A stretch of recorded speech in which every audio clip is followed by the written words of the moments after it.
before most game begins, the game master must pitch a new adventure idea to a group of potential players.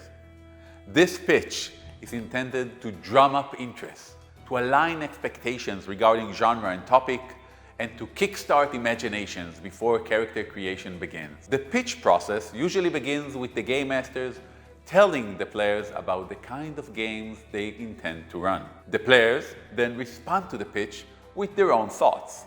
Some negotiation and clarification take place, and eventually the whole gaming group will be on the same page.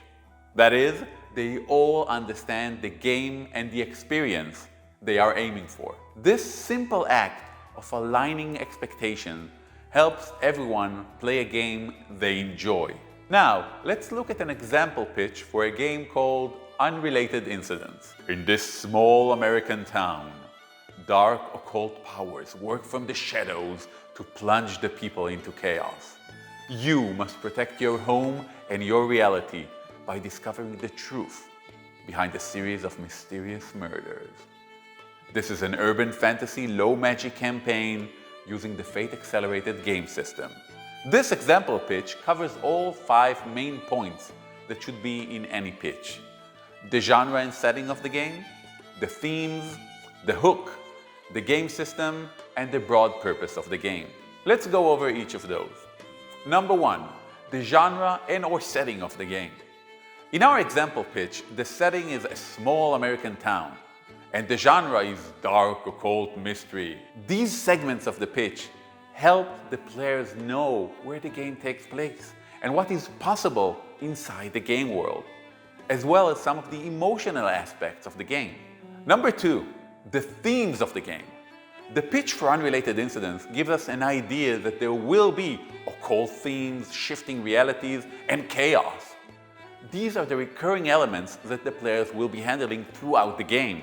As a different example, a game set in World War I might focus on military strategy and force deployment, or on the psychological aspects of fighting in a trench war, or many other possible aspects. It's possible that some players won't be comfortable exploring some of the themes outlined in a pitch, and so it is important to lay them out and discuss them ahead of time, so that adjustments can be made before the game kicks off. Number 3, the hook. Why are the player characters engaging with the plot of the game? The hook helps your players understand the initial motivation of their characters. In our example, the hook is that the character must protect their home and reality by discovering the truth behind a series of mysterious murders. Being specific about the initial drive that characters experience will help to avoid the pitfall of players building characters who have no reason to engage with the plot. Number 4, the game system. Inform your players which system you will be using. In our example, the system is Fate Accelerated, a narrative-based system with little math involved. This might be perfect for some players, but others might prefer a different type of system.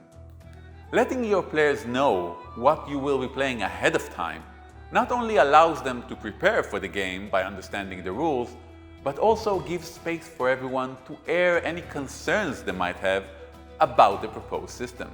And lastly, number 5, the broad purpose. What will the player characters be doing in this game?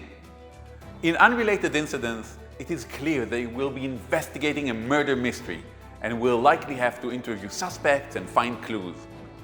Will your game be similar?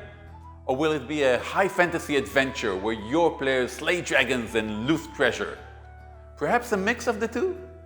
Specifying the purpose highlights the challenges the players will need to cope with during game time and helps them to design characters whose goals and skills match the purpose of the game.